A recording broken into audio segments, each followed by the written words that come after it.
Hello there, thanks a lot for coming by PosterCentral.com's video blog today. I'm Pete Howard. And Bob Dylan in the fall of 1965, in the middle of a barnstorming world tour with the Hawks that some pundits call the greatest tour in rock and roll music history. And yet the picture has Bob playing an acoustic guitar. Well, as you know, that's because the first half of the show would be acoustic and then the second half electric. Daniel Kramer, by the way, took this photograph. Now this was a tour blank used for 3 months, and I have blogged it a couple of times before from other cities and in different contexts. But in this blog I've managed to gather some new images of this classic poster from other cities, and so it was time to do another blog. This one in particular, matter of fact, has a really interesting different kind of venue box down there. I really like that. Several different type fonts and sizes, and looks cool with that black print. And this tour blank, by the way, was done by the Murray Poster Printing Company out of New York City, and they get a small credit in the extreme lower right corner, as you can see down there. Now sometimes Murray would, just send these out blank. They were initially printed with a blank white box down here, but more often they would, fill in and print in the information per the promoter's instructions on each stop at the tour. This, however, I believe was printed in Syracuse. I'd be willing to bet, because in just a moment I'll show you a typical Murray typesetting job. The details there, Sunday, November 21st, 1965. What a great time in Dylan's career. Of course, just anything this year is fabulous in his career. But earlier this month, earlier in November, Positively 4th Street was in the national top 10 singles chart, and Highway 61 Revisited, likewise with Billboard's albums chart. Oh man.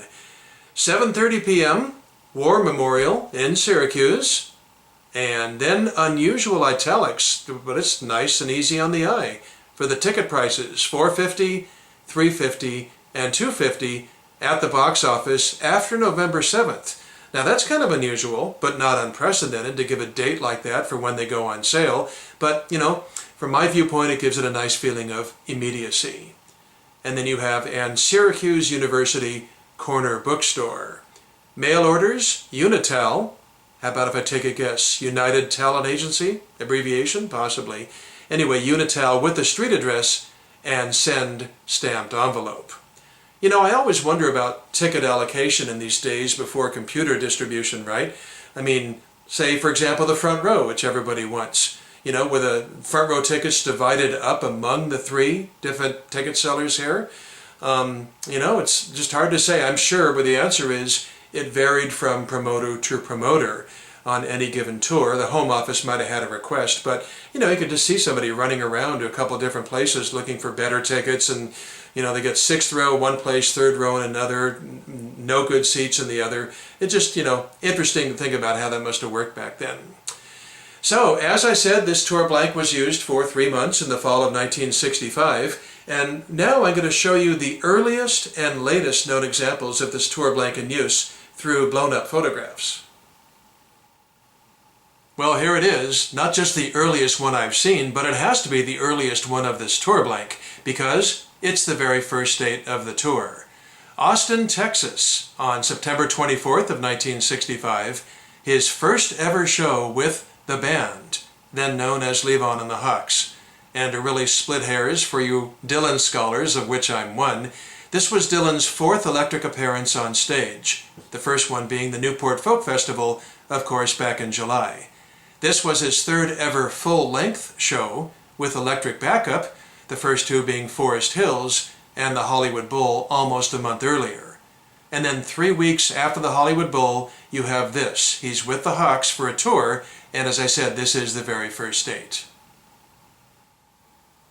And then this is the latest date I've ever seen this tour blank used, December 18th in Pasadena, California. And this one has the typical Murray in-house typesetting in red ink there. Well, the next night was the Santa Monica Civic Auditorium in the Los Angeles suburb, and that was it for the first leg of this world tour. So that pretty much gives you an idea of when this tour blank was used. Although I have seen a flyer from early '66 with this tour blank, but another poster was being used with Dylan with a cigarette in the harmonica holder for '66. I also wanted to show you how this poster could creatively be used for 3 different locations, 3 different cities. Now, sorry my photo's a little cut off down there at the bottom, but you've got Friday and Saturday, December 3rd and 4th in Berkeley, California. Then the following weekend, Saturday, December 11th, Masonic Auditorium in San Francisco, and then Sunday, December 12th in San Jose. A really clever way to market 4 concerts using just 1 concert poster. But whether it's advertising 4 shows or just 1, it's Bob Dylan on his Highway 61 Revisited tour. And boy, I'll tell you, for Dylan fans, it just doesn't get any better than this. Thanks a lot for dropping by, and have a good day.